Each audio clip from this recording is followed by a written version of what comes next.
ભરૂચ નાંદેલા વિસ્તારમાં રહેતા યુવાન પાયલોટ બનીને પિતાની ઈચ્છા પૂર્ણ કરી ભરૂચ જિલ્લાનું ગૌરવ વધાર્યું છે. સપનાની ઊંડાણ ઘણી ઊંચી હોય છે અને જો હિંમત હોય તો તમે દરેક મુશ્કેલીઓને પાર કરીને તમારા સપના સુધી પહોંચી શકાય છે. કંઈક આવું જ ભરૂચના નંદેલાવ ગામથી આ તીર્થ સોસાયટીઓમાં રહેતા 20 વર્ષીય યુવાન સૌરભ ચૌધરીએ સાર્થક કરી બતાવ્યું છે. મૂળ હરિયાણાના ચૌધરી પરિવારનો પુત્ર સૌરભ ચૌધરી 5 વર્ષ હતો ત્યારે તે પિતા સાથે પ્રથમ વખત વિમાનમાં બેઠા હતા. ત્યારથી તેણે દિલમાં પાયલોટ બનવાના સપનાઓ જોવા લાગ્યો હતો. જો કે તેના પિતાને તેમની મોટી પુત્રીને પાયલોટ બનાવવાની ઘણી ઈચ્છા હતી, પરંતુ કોઈ કારણોસર તેમની ઈચ્છા પૂર્ણ ન થઈ હતી. ત્યારે પિતાએ ઈચ્છા પૂર્ણ કરવા પુત્ર સૌરભ દિવસ રાત મહેનત કરીને 12 સાયન્સ પછી પાયલોટ બનવાની ઈચ્છા વ્યક્ત કરતા પિતાએ પણ પુત્ર પાયલોટ બને તે માટે તેને પૂરેપૂરો સાથ સહકાર આપ્યો હતો. સૌરભે 12 સાયન્સ કર્યા, DGCAમાં એડમિશન લઈ 70% ઉપર પાસિંગ માર્ક્સ મેળવી સૌપ્રથમ પૂના ખાતે નાના એરક્રાફ્ટ ઉડાવ્યા હતા. ત્યારબાદ તેઓ પ્રથમ વખત ઇન્ડોનેશિયા બોઇંગ 737 ફ્લાઇટમાં ટ્રેનર પાયલોટ તરીકે ફરજ બજાવવાની હાલ જ પોતાના ઘરે 2 દિવસ અગાઉ ભરૂચ પરત ફર્યા છે. જો કે આવનાર વર્ષ 2024 સુધીમાં તે સ્વતંત્ર પાયલોટ કેપ્ટન બની બોઇંગ વિમાન ઉડાવવાની તેઓ તૈયારી કરી રહ્યા છે. आपका नाम? चौधरी सौरभ।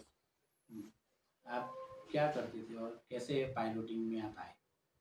अच्छा, तो एक्चुअली मैं जब मेरा 12th का एग्ज़ाम था तो वो कोविड बैच था मेरा 2021।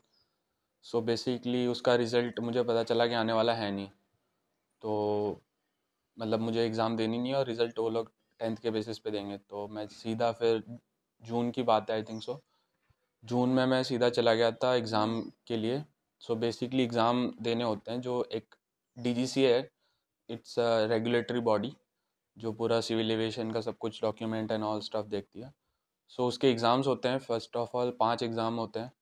सो मैं उसकी प्रिपरेशन के लिए और एग्ज़ाम के लिए दिल्ली गया था। दिल्ली जाने के बाद मैंने फ़र्स्ट एग्ज़ाम 2022 जैन में दिया था, जनवरी में, और 2022 सितंबर में मैं अपनी फ़्लाइंग ट्रेनिंग के लिए महाराष्ट्र गया था। ऑल सारे पेपर क्लियर करके महाराष्ट्र बारामती पुणे के पास है, और फ्लाइंग स्कूल का नाम कार्वर एविएशन है।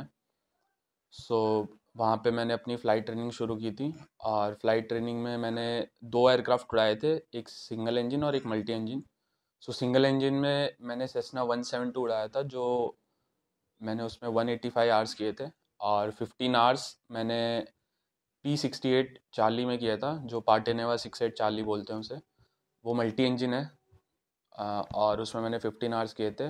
सो बेसिकली लाइसेंस लेने के लिए 200 आवर्स की ट्रेनिंग होनी चाहिए इंडिया में, और फिर मैंने 200 आवर्स की ट्रेनिंग की थी और CPL लाइसेंस के लिए अप्लाई किया था। और जैसे ही मुझे लाइसेंस मिला था 2023 अगस्त में, फिर मैं चला गया था बोइंग 737 की टाइप रेटिंग करने, जो जेट इंजन एयरक्राफ्ट है जो एयरलाइन में यूज़ होता है। और मैं इंडोनेशिया गया था, और जस्ट अभी मैं 1 वीक पहले इंडोनेशिया से आया हूँ बोइंग 737 की ट्रेनिंग टाइप रेटिंग करके। सौरभ भाई, यहाँ तक पहुँचने में आपको कोई दिक्कत हुई या कोई परेशानी हुई? एक्चुअली दिक्कत तो नहीं हुई स्टार्टिंग में। मतलब जब इस फील्ड में आता है ना, तो सब यही पूछते हैं कि आप पायलट क्यों बनना चाहते हो। सो बेसिकली स्टार्टिंग में जो मेरी सिस्टर है उनको मेरे पापा चाहते थे कैबिन क्रू बनना, और मैं खुद हरियाणा से हूँ, हमारी फैमिली हरियाणा से है। सो बेसिकली ये पायलट और इतना कुछ होता नहीं है, मतलब वहाँ पे ये डिफेंस में आर्मी में ये सब ही होता है, तो मुझे कुछ पता भी नहीं था। सो पापा चाहते थे कि बहन कैबिन क्रू बने, बट कुछ फैमिली इशू के कारण नहीं हो पाया, तो मतलब उन्होंने ही मुझे बताया था, और फिर मैं भी धीरे धीरे इंटरेस्ट लेने लगा। मेरा कुछ ऐसा मुझे पता भी नहीं था, और मुझे जैसे जैसे इंटरेस्ट आया मैंने शुरू किया। बस वही है, परेशानी कुछ नहीं हुई क्योंकि मुझे इंटरेस्ट था उसमें। थोड़ा दिक्कत यही हुआ था कि वो सब दिक्कतें होती रहती है, थोड़ा प्रिपरेशन लगा लो, एग्ज़ाम प्रिपरेशन, वो सब टेंशन होती रहती है। वैसे एज सच कोई बड़ी परेशानी नहीं हुई थी, बिकॉज वही है, किसी चीज़ में इंटरेस्ट होता है तो फिर इतनी परेशानी नहीं होती। आपको यहाँ तक पहुँचने में फैमिली का कैसा सपोर्ट रहा? फैमिली का बहुत बहुत बहुत अच्छा सपोर्ट था। फर्स्ट ऑफ ऑल मैं मतलब वैसे देखा जाए पर्टिकुलरली तो मेरे फादर का बहुत बड़ा हाथ है। एंड जैसे ही मतलब ऑब्वियसली उन्होंने मुझे एक चीज़ बोली थी जब मैं स्टार्ट कर रहा था एविएशन फील्ड, कि पैसे मैं लगा सकता हूँ, बाकी जो करना है वो तुझे करना है, मुझे कुछ नहीं पता। पढ़ाई करनी है, कुछ भी करना है वो तेरे ऊपर है, बस मेरा काम है पैसे लगाना। तो वही चीज़ें मैंने फॉलो किया। वो अपना मेहनत करके पैसा कमा के वो मुझे दे रहे थे ट्रेनिंग के लिए, प्रिपरेशन के लिए, मैं अपना काम कर रहा था। और जब मैं दिल्ली में गया था तो मुझे जो हम गुरु बोलते हैं, जो मुझे पढ़ाया, वो भी मिले मुझे। एक मेरे गुरु हैं जो स्टार्टिंग में मुझे मिले, तो वो भी काफ़ी अच्छे थे। उनका नाम भी कैप्टन आरिफ इकबाल है। और फिर मैं जैसे फ़्लाइट ट्रेनिंग के लिए महाराष्ट्र में गया था, वहाँ भी मुझे 2 बहुत अच्छे इंस्ट्रक्टर मिले। और एक मेरे साथ एक और था, जो मेरा भाई जैसा ही है, वो भी काफ़ी मतलब 4-5 लोग मुझे ऐसे मिले अभी तक जो काफ़ी हेल्पफुल थे, काफ़ी उन्होंने मुझे मदद किया, काफ़ी कुछ सिखाया। लाइफ लेसन से लगा लो, फ्लाइट ट्रेनिंग से लगा लो, सब कुछ। सो फैमिली से लेके जो मेरे गुरु हैं, जो गुरु हम बोलते हैं, काफ़ी सपोर्ट है उनका, काफ़ी सपोर्ट रहा उनका। आगे के लिए आपका क्या एम है?